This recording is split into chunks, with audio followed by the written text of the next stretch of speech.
The following is not to replace or take priority over prudent medical advice given to you by your primary care provider.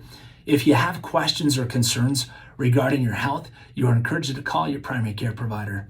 If you are having severe emergency symptoms, then contact 911 immediately or go to your nearest emergency department.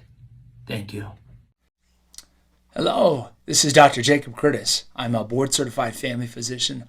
I also have advanced training in emergency medicine as well as obstetrics. Today, we're going to be covering the current cancer screening guidelines as of December 2020. All right, so current cancer guidelines are best described as grade A, B, C, and D. Oftentimes referred to the gold standard being provided by the United States Preventive Services Task Force. Grade A is based on large randomized controlled trials, which is strongly recommended. B is there's some evidence and support to recommend. Grade C may have some limitations, and so it's selectively recommended. Grade D is not recommended, and grade I is uncertain and inconclusive. Primarily when we refer to cancer screening guidelines and things that primary care providers encourage all patients to follow, we're primarily staying with grade A and occasional grade B recommendations. So we'll go more or less in alphabetical order. Breast cancer screening is recommended for all women ages 50 to 74 with a mammogram every 2 years. This is a change over the last 10 years from what had taken precedent for nearly 3 decades prior, which was to start screening every year at age 40. Why have we pushed it back to age 50 to every 2 years? The reason being false positives. Individuals who would get an abnormal finding and then go through the emotional and physical stress of getting biopsies, which were negative. And so based on that, it's been pushed back. American Cancer Society is still a little uncomfortable with that, and they still recommend every 1 to 2 years at age 40. I would also say that this could be altered based on personal family history. But for somebody who's low risk, doesn't have first-degree relatives, doesn't have a personal history of abnormal lesions, every 2 years at age 50 would be appropriate. For individuals who've had a strong family history, it's important to explore if BRCA gene mutation testing has been performed and if they're existent.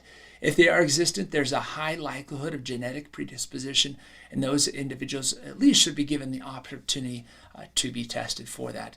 And that's a discussion to have with your primary care provider and or women's health care provider. Also new in the last 3 years is the recommendation that in high-risk individuals, they should have a discussion with their women's health primary care provider about whether or not they'd be a good candidate for certain risk-reducing medications such as tamoxifen, which is often historically used for women status post surgical procedures for stage 1, 2, or 3.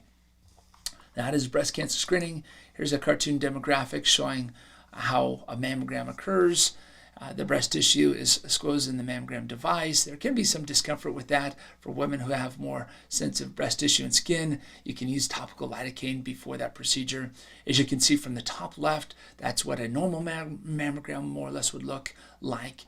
The cancer is usually identified by what's referred to radiographically as calcifications, presents with a more concentrated wide area. We can also distinguish benign cysts as well as calcium deposits with that. Oftentimes, especially in a young woman who's in her first year or two of getting mammograms, there can be more dense breast tissue, and so follow-up exams and or ultrasounds might be required. There's some discussion out there about whether or not breast MRIs are indicated. That's a conversation for you to have with your women's health primary care provider.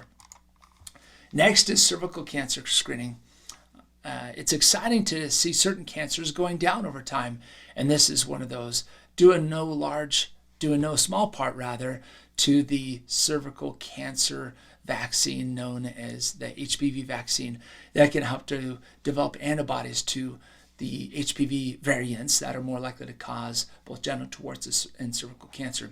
And so for that reason, we've seen a decline in cervical cancer over the last 30 years, which is exciting. And subsequently, the screening guidelines have been reduced. It used to be 20 years ago, recommendations were to have that with the onset of intimate partner activity, be it 18 or even less every year. Now, it's strongly discouraged to do those before age 21, and then to do it every 3 years until age 30. And then if you're also doing HPV co-testing every 5 years until the age of 65. And so women who might be middle-aged out there wondering how long you need to do those for, age 65 is the recommendation unless there's a personal history or other concerns that might warrant screening more frequently. Here's a cartoon demographic showing what that procedure might look like. A speculum is inserted, a swab is obtained, and again, that's done less frequently than it used to be done. Next is colorectal cancer screening, also known as colon cancer screening. Most are aware that the colon is the large intestine, and it is one of the most preventable forms of cancer. What do we mean by that? We specifically mean that if screening is done properly, we can almost always catch it before it progresses to the cancer stage. It's the third most common cause of cancer in adult men and women. Breast cancer being the most common in women, prostate cancer being the most common in men, trumped by certain types of skin cancer, and then the third most common in both age groups following those would be colon cancer. So there's different options for screening that need to be considered. There's either annual screening with fecal occult blood testing, where your healthcare provider can provide a card that requires a stool sample, and then it's looked for microscopic blood, which can indicate a slow-growing tumor. There's a flexible sigmoidoscopy, which used to be more popular 20 to 30 years ago, but is less popular today just because colonoscopies have kind of taken that priority status. Flexible sigmoidoscopy is historically done with a little less sedation, versus a colonoscopy is usually a sedative procedure, and the benefit is it screens the entire colon. It's every 10 years. Another option that's less invasive involves imaging or CT scan called CT colonography every 5 years. The benefits, it's less invasive, doesn't require prep in the same manner, doesn't require sedation, but it also doesn't provide an opportunity to diagnose the abnormal lesion, such as with direct care, that which a colonoscopy would allow. Next, there's a recommendation for lung screening in certain individuals who are deemed high risk. Unlike the slides that we've previously, or the forms of cancer that we've previously discussed, this one is individuals with certain risk factors beyond just age. So specifically age 55 to 80 who have a 30-pack year history. What that means is if you smoke a pack a day for 30 years, you have a 30-pack year. If you smoke 2 packs a day for 30 years, you have a 60-pack year. If you smoke 2 packs a day for 10 years, you have a 20-pack year history. And so individuals who have a 30-pack year history or are currently smoking and have quit within less than 15 years are recommended to have a low-dose CT scan of their chest once a year to screen for such issues. And this is what that would look like. Here's that picture that we'll include there of going through the CT scan and what those radiographic images might look like. Next is prostate cancer screening. Outside of skin, this is the most common cause of cancer in men. It used to be that we'd recommend digital rectal exams with a blood test called a PSA, stands for prostate-specific antigen, beginning at the age of 40 to 50. Nowadays, the recommendations are to first have a discussion with your provider regarding the pros and cons. There are some benefits, such as it could help to early detect prostate cancer at an earlier stage before it became more widespread, but it also has a high risk of false positive. It could cause undue anxiety, additional testing and procedures that may not be clinically necessary.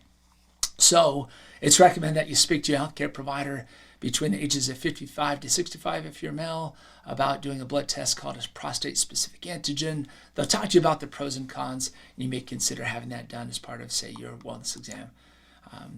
Again, just done with a blood test. Next are some grades that are less than recommended, but I still want to cover those. Pancreatic cancer screening. Some have been affected by this disease. You may have family members and or friends. It's a scary disease, it's a very aggressive and is associated with higher likelihood of mortality than other forms of cancer. But there are no specific screen recommendations in asymptomatic individuals. So even if you're worried about it, there's really not a specific test unless you're having clinical symptoms that might warrant further testing, be it blood work and or CAT scan. So again, the recommendation is against universal screening and asymptomatic means individuals without symptoms. Testicular cancer screening, it is a more common cause of cancer in young adult males, but nevertheless, again, because the risk of false positives causing undue anxiety over benign findings, the United States Preventive Services Task Force recommends against screening for testicular cancer in adolescents and adult males. That's a grade D. Thyroid cancer, same thing. Unless you're having symptoms, universal screening is not recommended. If somebody is having symptoms, either nodules, thyroid swelling, your doctor may talk to you about getting an ultrasound and or blood work. Also, I've clumped these together, both bladder, oral, inside the mouth or the upper throat, and skin cancer screenings. Current evidence is insufficient to assess the balance of benefits and harms for screening both for bladder, oral, or skin cancer, again, in individuals or adults without symptoms. Thank you for taking time to participate with this educational broadcast. We hope it's helpful. Again, we refer to you to have conversations with your primary care provider for information as it applies to yourself. Thank you.